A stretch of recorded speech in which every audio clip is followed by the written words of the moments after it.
2 मई 2025 को supreme court का एक ऑर्डर आया है जिसमें यह कहा गया है कि जो टैक्स पेयर है वो 100% मिनिमम टैक्स की एडजस्टमेंट नहीं ले सकता। मतलब जो मिनिमम टैक्स का क्रेडिट है वो नहीं ले सकता। मिनिमम टैक्स क्रेडिट क्या होता है, टैक्स पेयर किस तरीके से एडजस्टमेंट ले सकता है और इस ऑर्डर के बाद टैक्स पेयर के लिए क्या नुकसान हो सकता है और जो नया कानून पास किया गया है इस ऑर्डर का उसके ऊपर क्या इंपैक्ट होगा। आज के इस लेक्चर में तमाम क्वेश्चन को स्टडी करते हैं। आप देख रहे हैं प्रैक्टिकल लर्निंग, उसमें हूं फहीम महबूब। तो ये आपके सामने एक सुप्रीम कोर्ट का ऑर्डर है। अगर किसी को जजमेंट चाहिए होगी तो मुझे बता दीजिए, वो मैं आपको भेज भी दूंगा। तो इसके अंदर काफी ज्यादा जो डिफरेंट तरह के जो टैक्स पेयर थे, तकरीबन 6-7 बड़ी कंपनीज थी जिनका जो केस था वो तकरीबन 2016 से या 17 से लगा हुआ था और उसका 2025 में आके अभी डिसीजन आता है तकरीबन 9 से 10 साल के बाद। और इसमें क्या लिखा हुआ है, मिनिमम टैक्स की एडजस्टमेंट के ऊपर क्या बात हुई है वो मैं अभी आपको बता देता हूं। अब जब हम टैक्स, आपको पता है कि जब हम टैक्स पे करते हैं तो हमारे पास डिफरेंट तरह की जो कैलकुलेशंस है वो अवेलेबल होती हैं और हर कंपनी का, बिजनेस इंडिविजुअल का डिफरेंट टैक्स स्ट्रक्चर होता है। तो मैं यहाँ पे बात कर रहा हूं कि एक जो बड़ी कंपनी है या कॉर्पोरेट कंपनी है जो कि जिसका जो हम बात करते हैं कि 2024 के अंदर उसने जो सेल उसकी थी 5 मिलियन थी फॉर एग्जांपल, और कॉस्ट ऑफ सेल था 4.3 मिलियन और ग्रॉस प्रॉफिट आता है 6,50,000। प्रॉफिट बिफोर, कुछ उनके खर्चे थे तो प्रॉफिट बिफोर टैक्स आता है 150, यानी कि 1,50,000। उसके बाद आपको पता है कि जब प्रॉफिट बिफोर टैक्स आता है तो उसके बाद हम टैक्सेबल इनकम कैलकुलेट करते हैं। उसके लिए उसको हम बोलते हैं टैक्स कंप्यूटेशन। तो वहां पे हम लेते हैं प्रॉफिट बिफोर टैक्स और कुछ चीजें हम ऐड करते हैं और कुछ चीजें टैक्स के मुताबिक माइनस करते हैं। इसकी एग्जांपल ऐसे ही है कि अगर यहाँ पे अकाउंटिंग डेप्रिसिएशन आपने ज्यादा माइनस की हुई है, आपने 1 लाख माइनस की हुई है लेकिन टैक्स के मुताबिक 50,000 बनती है तो हमने यहाँ पे माइनस कर दी, तो टैक्सेबल इनकम आती है 2 लाख। अब होता क्या है, उसके बाद टैक्स कैलकुलेशन के लिए हमारे पास 3 रूल होते हैं, ए, बी और सी।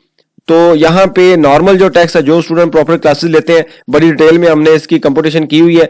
जो कंपनी की टैक्स रिटर्न फाइलिंग है, नॉर्मल टैक्स में 29% टैक्स बनता है जो कि इसके ऊपर चार्ज होता है। उसके बाद आता है अल्टरनेटिव जो कॉर्पोरेट टैक्स है 17%, वो इस इनकम के ऊपर चार्ज होता है, यानी कि काउंटिंग इनकम के ऊपर। फिर आता है मिनिमम टैक्स 1.25%, ये चार्ज होता है टर्नओवर के ऊपर।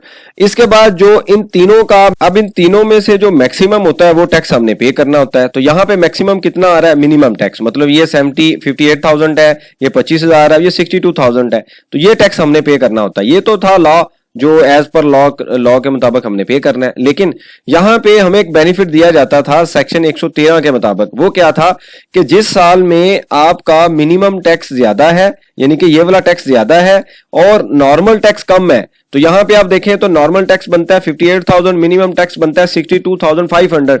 तो यहां पे लॉ में ये कहता है कि इन दोनों का जो डिफरेंस है वो आप लें और अगले पीरियड के लिए आप इसको कैरी फॉरवर्ड कर लें। अगर आज की डेट में हम देखें तो ये 3 साल के लिए कैरी फॉरवर्ड है, पिछले सालों में ये 5 साल के लिए कैरी फॉरवर्ड होता था। मतलब यह है कि अगर अगले साल आपका प्रॉफिट होगा और टैक्स ज्यादा होगा तो आप ये टैक्स माइनस कर देंगे। तो ये बेसिकली एक टैक्स पेयर के लिए एक एडजस्टमेंट अवेलेबल होती है, बेनिफिट अवेलेबल होता है, जो कि बड़ी कंपनीज होती है या इवन छोटा बिजनेस है, जो बेनिफिट आपको लॉ के मुताबिक मिलता है वो हमें पता होना चाहिए, हम उसको लेंगे भी। अब हम आते हैं अगले साल में। अगले साल में क्या हो रहा है कि इन टैक्स पेयर का जो इनका बनता है, प्रॉफिट बनता है वो 1,71,000 है, टैक्सीबल इनकम बनती है 2,61,000 और इस साल टैक्स जो टैक्स पेयर है उनका मैक्सिमम टैक्स बनता है नॉर्मल टैक्स। मतलब इन तीनों का मैक्सिमम लेंगे तो ज्यादा टैक्स कौन सा बनता है, नॉर्मल टैक्स।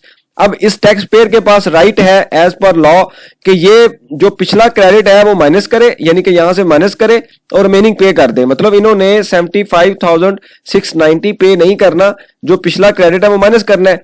यहां पे बाय द वे मैं जो जितने भी रिफंडेबल जो एडवांस टैक्स है, रिफंडेबल टैक्सेस है या ड्यूरिंग द क्वार्टर आपने पे किया हुआ है वो मैं नहीं ले रहा, मैं ज्यूम करता हूं वो नहीं है, क्योंकि हमने कॉन्सेप्ट समझना मिनिमम क्रेडिट का।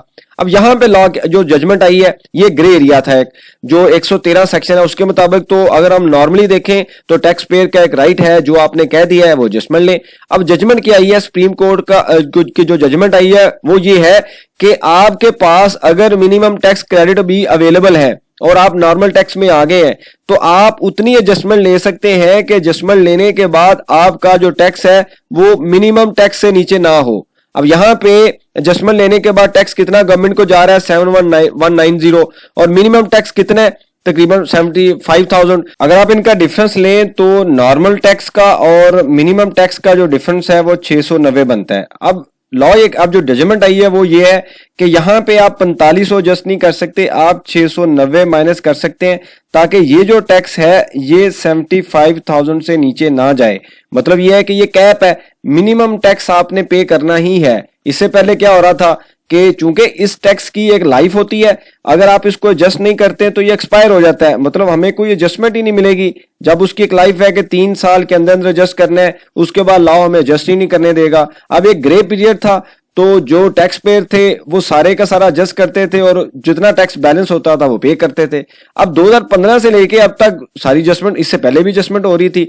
उसके बाद लाहौर हाईकोर्ट का डिसीजन आता है, फिर सिंध हाईकोर्ट का डिसीजन आता है और उसके बाद मैटर चलते चलते सुप्रीम कोर्ट में जाता है और तकरीबन 9-10 साल के बाद सुप्रीम कोर्ट का जो डिसीजन है वो ये है कि जो मैक्सिमम एडजस्टमेंट आप उतनी ले सकते हैं कि आपका जो ये टैक्स है, मिनिमम टैक्स है, ये यही रहे, इससे नीचे आप इसको एडजस्ट नहीं कर सकते। अब जो टैक्स पेयर है अच्छी खासी एडजस्टमेंट ले चुके हैं। बड़ी बड़ी कंपनीज में स्टार्ट में लॉस होते हैं और एडजस्टमेंट होती हैं। अगर ये टैक्स पेयर, वो भी ठीक है कि टैक्स पेयर अगर एडजस्टमेंट नहीं लेगा तो उसके लिए तो लॉस होगा, ये एक्सपायर हो जाएगा। अब दूसरा मसला क्या है कि जो 2 मई को ऑर्डर पास किया गया है, जो नया ऑर्डिनेंस पास किया गया है, उसके मुताबिक आने वाले दिनों में आप देखेंगे कि चूंकि अब उस लॉ के मुताबिक हाई कोर्ट और सुप्रीम कोर्ट का कोई अगर ऑर्डर आता है तो वो एप्लीकेबल होगा, फौरी रिकवरी होगी।